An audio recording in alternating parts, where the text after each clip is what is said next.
Très heureuse de vous savoir nombreux parmi nous, mesdames et messieurs, bonjour et bienvenue dans ce journal. D'abord, la primature où le Premier ministre Jean-Michel Sama-Lukonde a reçu le caucus des députés nationaux membres de l'Union sacrée pour échanger sur la question liée à la bonne marche de l'Union sacrée dans le Grand Katanga et celle liée à l'organisation imminente des actions de grande envergure le mardi 13 juin à Lubumbashi. Grâce Kabissa.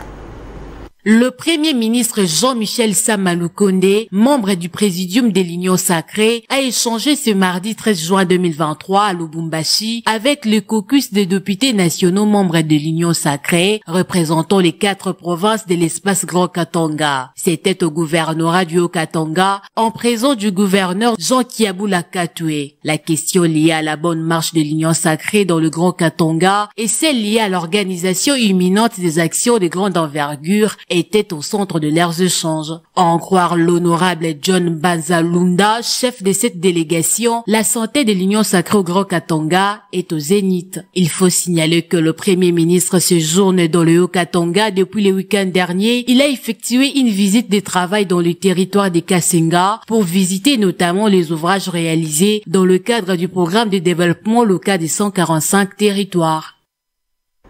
Une réunion avec le commandant des grandes unités élargies à la MONUSCO ainsi que mécanisme de vérification a bouclé le mardi 13 juin à Goma la visite d'évaluation au Nord Kivu du vice-premier ministre en charge de la défense Jean-Pierre Bemba. Plein-midi, ma bayan en dit plus.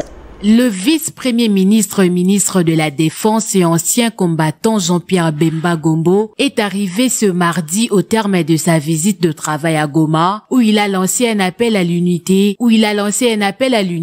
en plus d'évaluation de la situation sécuritaire dans cette partie du pays. Et avant de retourner à Kinshasa, le vice-premier ministre et ministre en charge de la Défense Jean-Pierre Bemba a présidé au gouvernorat une réunion à l'intention des combattants de grandes unités élargies aux responsables de la MONUSCO, du mécanisme conjoint de vérification élargie ainsi que ceux de la force régionale de l'EAC. Représentants des confessions religieuses ont été également reçus pour les entretiens par les patrons de la défense, une occasion pour ces hommes de Dieu de réitérer leur soutien à travers leurs prières. À noter qu'à son arrivée, le VPM Jean-Pierre Bemba a visité les positions avancées tenues par les FARDC dans les territoires de Nyiragongo. Il a été jusqu'à la ligne de front de groupement de Bouamba, à une 20aine de kilomètres au nord de Goma, avant de foncer sur la position de Lupango, plus au sud-ouest, dépasser la cité de Sake dans les territoires de Massis.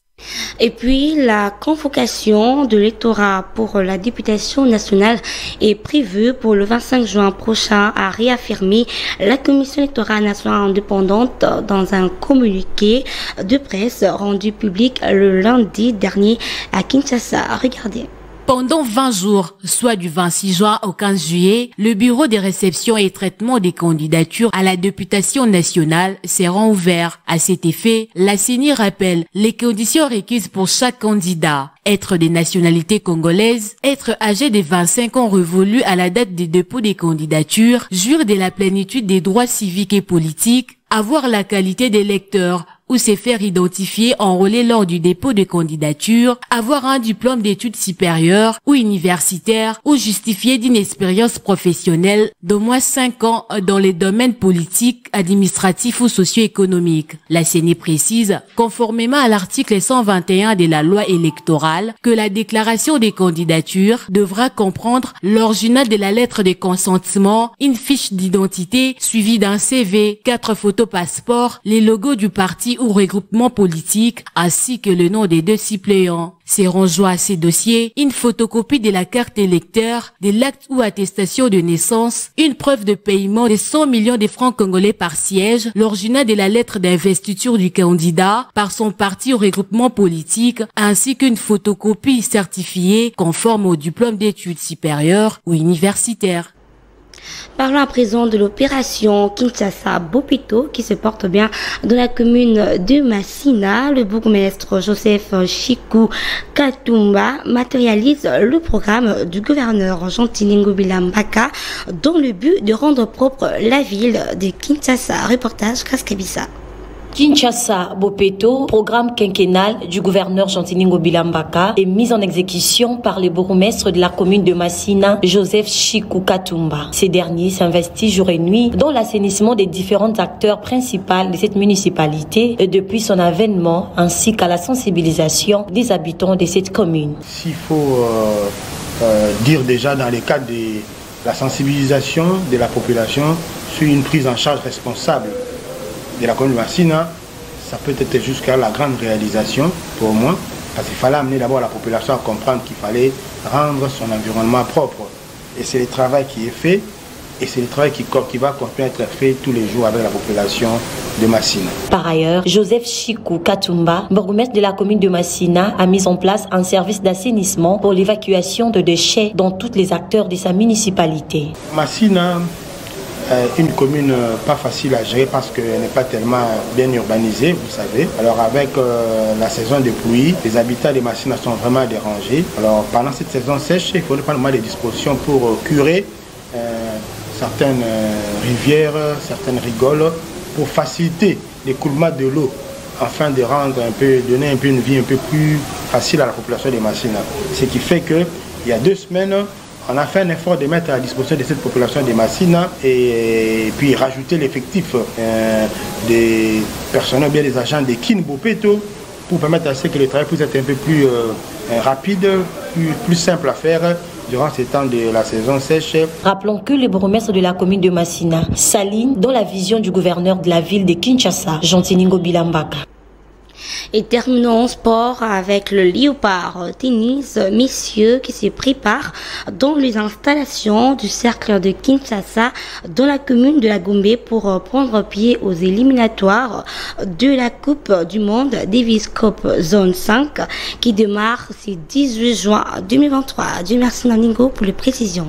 Pour affiner les éliminatoires de la Coupe du Monde de tennis Davis Cup Zone 5 qui démarre ce 18 juin à Kinshasa, les Léopards tennis messieurs affûtent leurs armes dans les installations du cercle de Kinshasa dans la commune de la Gombe. Christian Saïdi s'est dit prêt pour défendre les couleurs nationales. On s'est senti le lot vraiment na moni que tout ça vraiment au point, comme vraiment tout au point quoi, tout ça prêt pour défendre couleur drapeau na biso et puis qu'on arrache qualification. L'année passée, tu as été 3e, tu es banni, sauf que prévu que l'équipe ait changé. Mais oui, mais Bissot s'est préparé parce que tu es bio, c'est plus Bissot s'est préparé vraiment en conséquence. Après avoir été sorti 3e au Rwanda, Sarman Kouloufa s'est dit satisfait de voir la RDC accueillir cette fois-ci cette compétition mondiale et demande l'implication personnelle du chef du gouvernement. Par rapport à Rwanda, tu es 3e.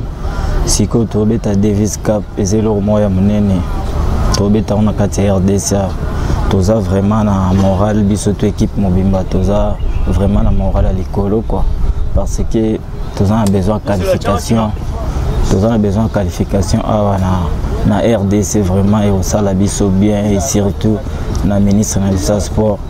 Nous avons vraiment besoin de la compétition oyo na premier ministre nation mobimba vraiment bazala simana biso.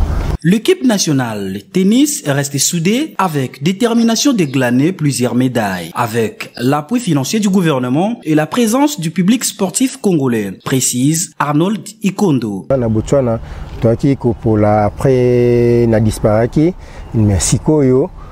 Coupe du Monde, le tennis, c'est un bismo toujours recevoir yango, ils ont dans 2 semaines awa. Donc dans une scène et là on a aussi un cas fan toujours soutenir biso parce qu'ils ont mis ta place na biso et c'est une motivation on les supporters et puis motivation au gouvernement parce que l'équipe est vraiment soudée. Donc ils ont vraiment soudé, tout ça même moral dans l'entraînement, donc ils ont dit tout ça préparé, donc tout ça vraiment soudé. Donc ils ont tout ça comme motivation puis na encouragement. Donc tu as besoin RDC. Signalons que cette compétition mondiale aura lieu à Kinshasa avec la participation de 12 nations. Et c'est par cette note sportive que nous mettons fin à notre journal. Merci de nous avoir suivis et bon après-midi à vous. Au revoir.